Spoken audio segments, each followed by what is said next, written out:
so let's start. So these are the Overwatch 2 retail patch notes, June 13, 2023, which was so weird when I found them because I was like, wait, what day is today? And I had to think for a moment. I had to actually look at my computer and say, okay, what is it, 12? Am I in the future? No, I'm just stupid. Okay, that's fine. So, a new patch is launching on PC, Xbox, PlayStation, and Nintendo Switch on June 13, 2023. Read below to learn more about the changes.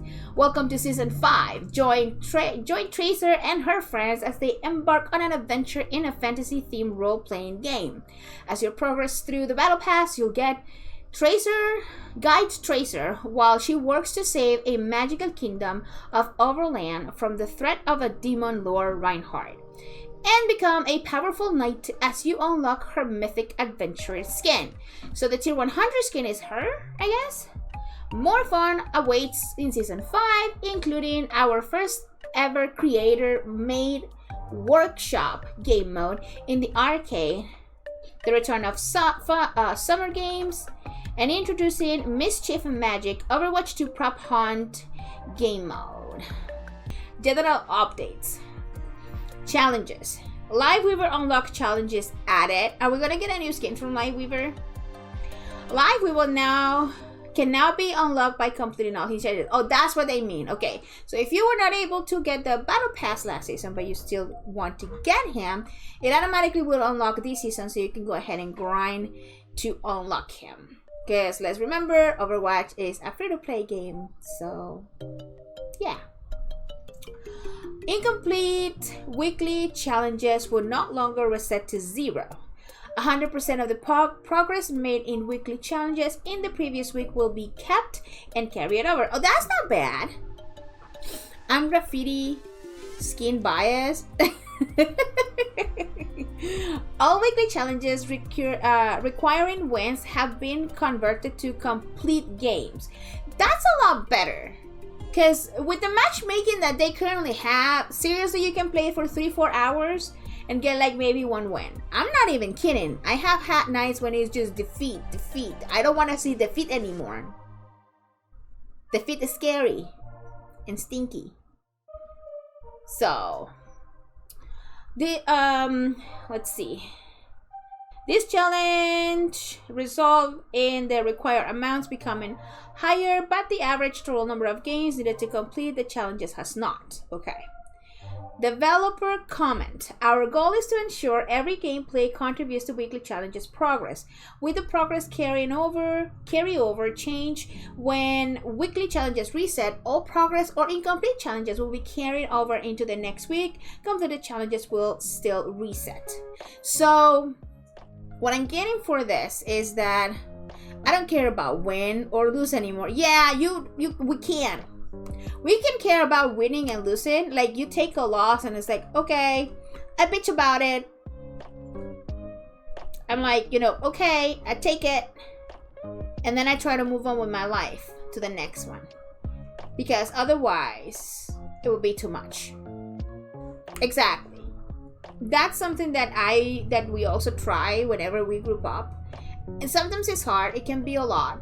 But at the same time, as long as we, let it go, shake it, and let's move on to the next match. We're going to try our best to still having fun. So, but that's a good thing, especially when you're trying just to complete your battle pass.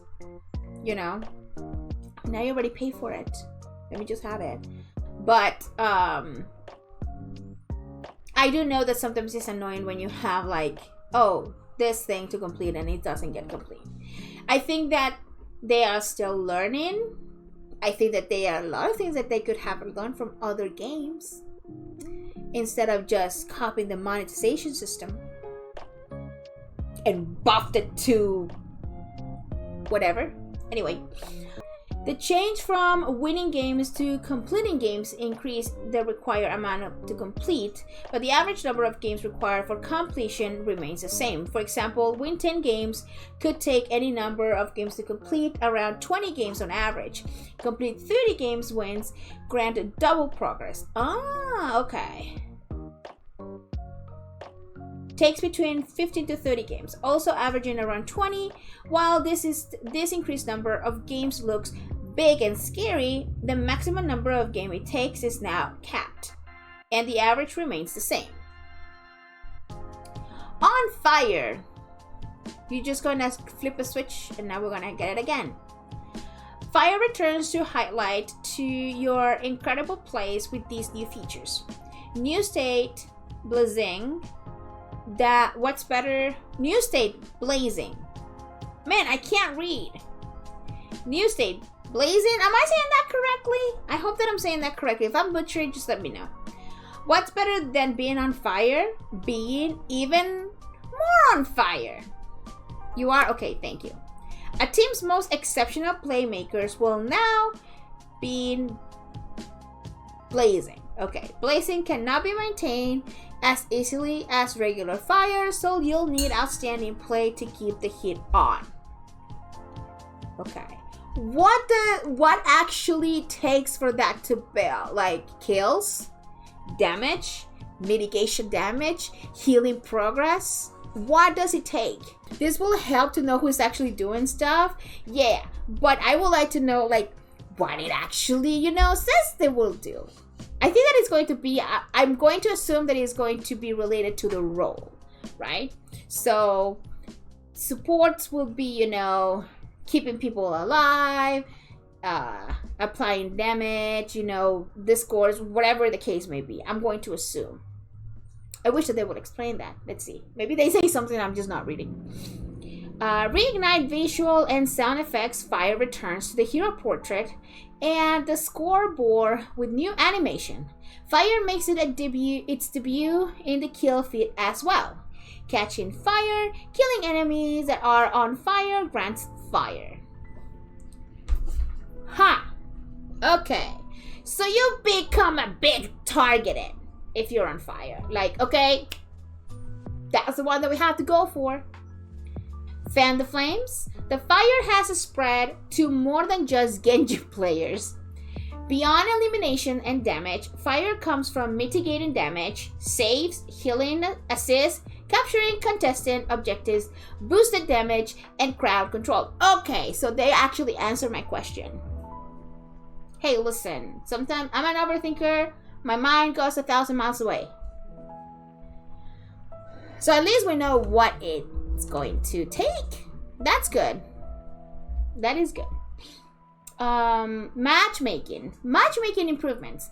Added new matchmaker functionality that should create matches with a narrower range of players' skills. The initial tuning of the system at the start of the season will not be aggressive, but we will be making continual tuning changes throughout the season.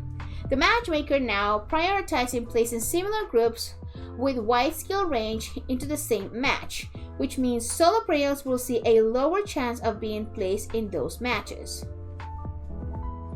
I need to reread that to fully understand what they're trying to tell me. The matchmaker now prioritizing placing similar groups with wide skill ranges into the same match, which means solo players will see a lower chance of being placed in those matches. I always play with group, I rarely play solo. So it will be interesting to see how would that work for solos, I might need to try like maybe run 1 or 2 just to test it. Matchmaking bug fixes. Address some issues. Dude, that's how they say that. It's funny because they always explain how matchmaking is going to work, and then you load into a game and either you're stumped or you get stumped.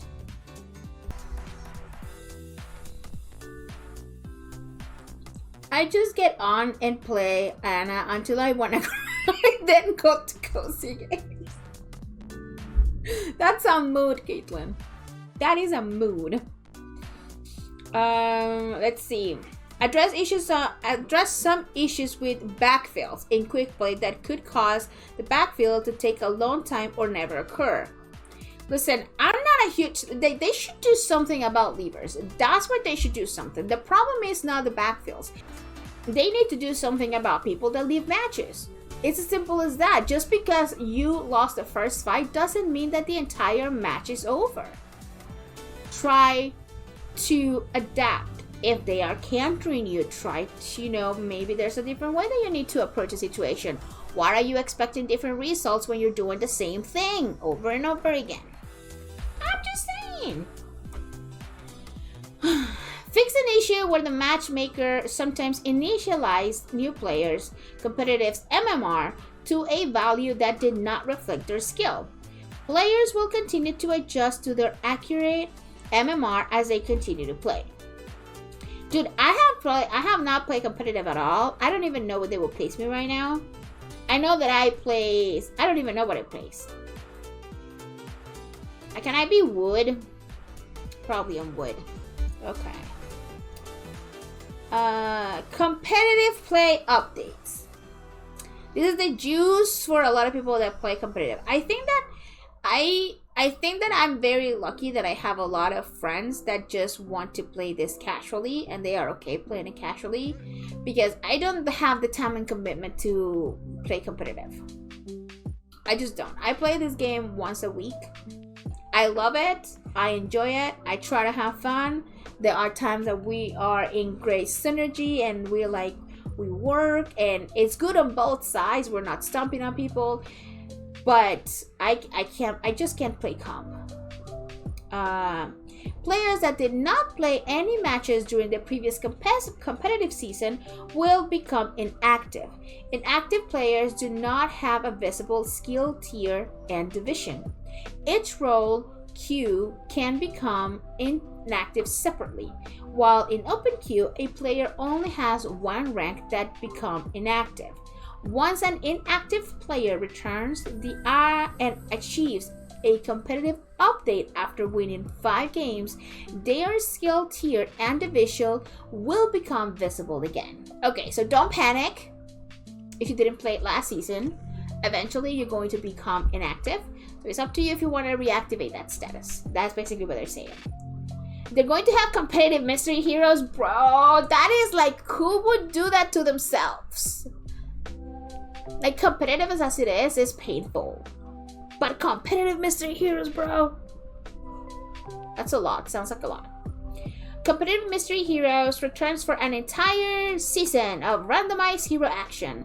The competitive challenges are also back, providing mysterious titles and competitive points. Competitive bug fixes improve how the matchmaker computes its initial skill estimation, aka MMR, for a player queuing for their first competitive game. Hero updates. This is what we want. This is what we want. Junker Queen. Okay, Junker Queen. Rampage ultimate cost increased by 15%. Okay, we read that. It's okay. We're gonna see what actually, works in game. Command and Shout, temporary health reduced from 200 to 150. Developer comment. The last round of Junker Queen changes increased both her sustained damage and self-healing. Hence, she ends up staying alive in the fight longer. Yeah, there were a lot of matches in which we all die and our Junker Queen was still alive. Same for the opposite team. Which was the intent, but naturally her ultimate charges much more quickly on average as a result. The passive adrenaline rush healing becoming more potente. I don't know how to say that. Am I saying that correctly? Has been interesting for gameplay, and it's tied to landing her abilities. To bring her survivability more in line, we're shifting some of the power out of the Command and Shout temporarily health gain for Junker Queen herself. Potent. Thank you, Shay. Okay, that's gonna be interesting. I wonder if I want to play her and then I'm gonna be like, man, I'm dying quickly. I'm very aggro. I'm a very aggro tank. Roadhog, take a breather. Now amplifies healing received by 50% for 2.5 seconds after finishing Take a Breather. I don't know how I feel about that. We would like Roadhog to be even sturdier, as he is an immobile tank. with minor damage blocking ability. I mean, I know that he's slow.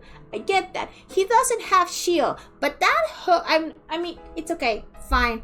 I'll see it in game. We will see how many roadies are coming back.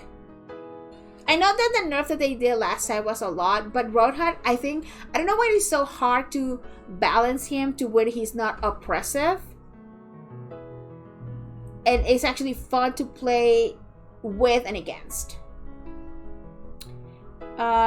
Let's see. His self-sustainability is already quite powerful when alone, so this is more of a team-oriented change. Take a breather briefly, increase healing received will enable the support heroes on Roadhog's team to help him recover more quickly.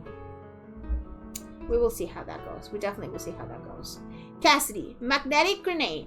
No longer has a maximum projectile travel grenade of 10 meters. Okay. The projectile now magnetized toward an enemy target from 1.5 meters away and chase them for up to 1 second. When it says chases them, you know what I imagine? I imagine the little grenade with arms and legs like, running after the hero. I'm sorry, it's been a long day. Impact damage increased from 0 to 10. What? Okay, so they are increasing the damage that is, the impact damage. Explosive damage has been reduced. Okay. So technically, if you hit by it is 10, and then when it explodes, it's 70, so that's like 80 from 120. Okay. Stuck targets now have their movement slowed by 30%. And on top of that, you're gonna make me slow, bro.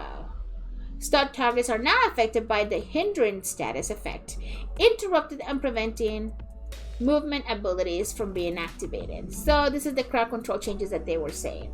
I really need to see how this is going to work, because definitely, I don't know.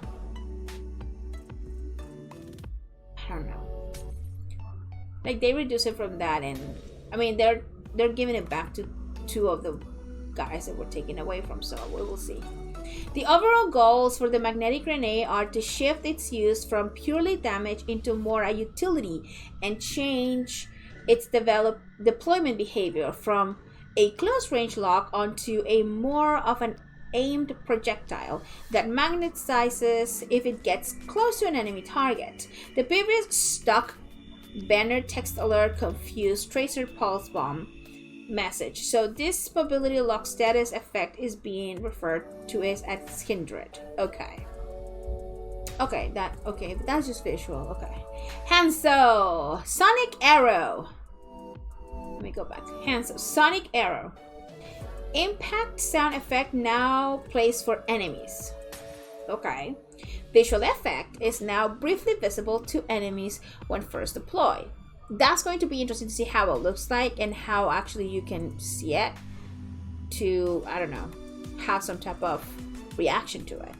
Storm Bow. Maximum damage is reduced from 125 to 120. Okay, that's not a lot. The Storm Bow damage adjustment is a small but significant change, so that heroes with 250 health won't be eliminated with one critical damage shot. We also updated the sound and visual for when Sonic Arrow initially lands to give nearby enemies more awareness that the ability was used. Okay. May. Okay, what's the devil gonna do? Endothermic Blaster. Damage per second is being reduced from 100 to 55. That's a lot. Hi, Bobby! That's a lot. That's a huge reduced damage. Primary fire slow is no longer always 40% and now scales from 30 to 50. I'm going to assume that probably that has to do with how close you are to the enemy. Primary fire now builds up to a slowing effect that sticks to the enemy target for 1.5 seconds and slows them for 75. What? 75? They're nerfing my demon child. No, they're not. Listen, the damage per second is being reduced, but the thing is that the primary fire is not always going to be like 40% to slow them down. It's actually going to range from 30 to 50, so it can be one or the other. This sounds like a buff. Yeah, it to me sounds like a buff. Even though her damage is being reduced, like you can't have her slow and still do 100 damage. That literally is going to kill squishes right on the spot. So I do think that is a buff, and they're trying to somewhat balance the buff that he's having. The second fire can detonate his new slow effect, dealing an additional damage of 40%. This is a buff. Let me complain. This is a buff. This set of changes is intended to bring back some of the gameplay and filling May's primary fire used to have previously, though without the hard crowd control of a full freeze stun. Okay, so it just slows you down. How do you get away from it? Do you kick it in the face? Reaper. Wraith form can no longer be activated while affected by mobility locking effect, magnetic grenade, steel trap, graviton surge, etc. This is a nerf for Reaper. I'm gonna have to test it, but is an icicle to the head sounds like an actual death sentence. Yeah, okay, so I was right about that. I would be May sniper for that secondary fire. Dude, why are they removing that from Reaper? The Reaper and Moira changes are addressing an inconsistency with the interactions of Wraith form of or Faith. Oh my god, I can't read. Let me just reread that. The Reaper and Moira changes are addressing an inconsistency with the interaction of Wraith form or Fade with mobility locking effects such as Junkrat's Steel Trap, Sixman's Gravitic Flux, Zarya's Gravitation Surge, and Cassidy's Magnetic Grenade. They are now disabled, similar to Tracer's Recall or Summer's Translocator, which are abilities that also phase out and can move the player. Dude, that's an interesting change. When was the last time that they touched Reaper? I don't remember. Tracer. Pulse pistols. Spread increased by 50%. Okay, I'm okay with that. That sounds like a nerf for her. But honestly, I can't with Tracers. I can't with Tracers. When you run into a good Tracer, they are so freaking annoying. But that's the job though. But they're freaking annoying.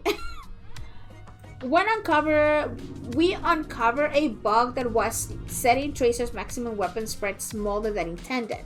We'll be monitoring the results of this one closely, as fixing it may have a significant impact on her overall effectiveness. Okay. Widowmaker! He comes for our girl, Caitlyn. Widow's Kiss. Scope shot damage fall-off min max range reduced from 70 to 100 to 40 to 60 meters. Scope shot maximum damage fall-off scalar increased from 30 to 50%. These changes to Widowmaker weapons fall-off are intended to reduce her one-shot capabilities on maps with extremely long sightlines. The average range to still eliminate 200 health heroes at a full charge is around 50 meters. A fully charged critical shot will still eliminate 150 health targets regardless of the range. Okay, so Life Weaver. The petal ornaments on his back have had their size and hit volume reduced by 10%. Okay. Then Healing Blossom maximum heal rate has increased from 65 to 75. That's good. Thorn Volley damage per projectile healing from 5 to 6. Projectile radius increased from 0.1 to 0.125. The ammo was increased from 60 to 70. Peta platform walkable area increased by 15%. Yeah, I think that was part of the issue. Like, I would fall most of the time. Well, most of the time I did not know it was going to happen, you know. especially because sometimes if you're not in comms, or even if you're in comms, there are things that they will do for you they have a better visual of what might be happening to you. Like the supports will have a better visual and say, okay, you know what, let's go ahead and do this. So area to trigger lift now shrinks from a radius from 2 to 0.75 meters after initial placement. Oh wow. Okay. Life grip. Cooldown reduced from 20 to 16. That's a huge buff. That is a huge buff. And it heals a target ally for 50 health. That buff is huge, in my personal opinion.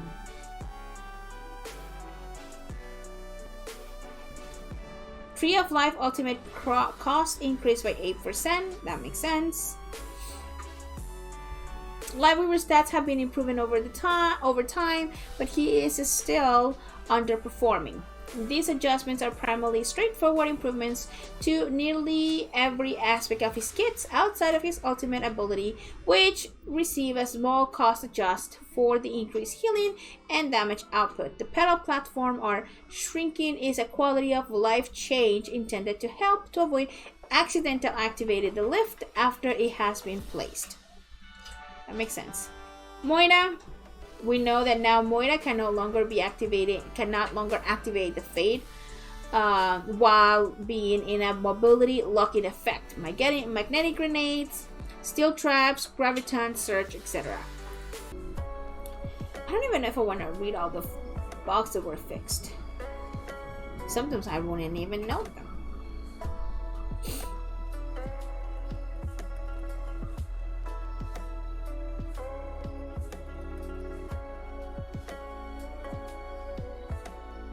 Okay, so most of these things are going to be, you know, minor fixes to bugs of each heroes.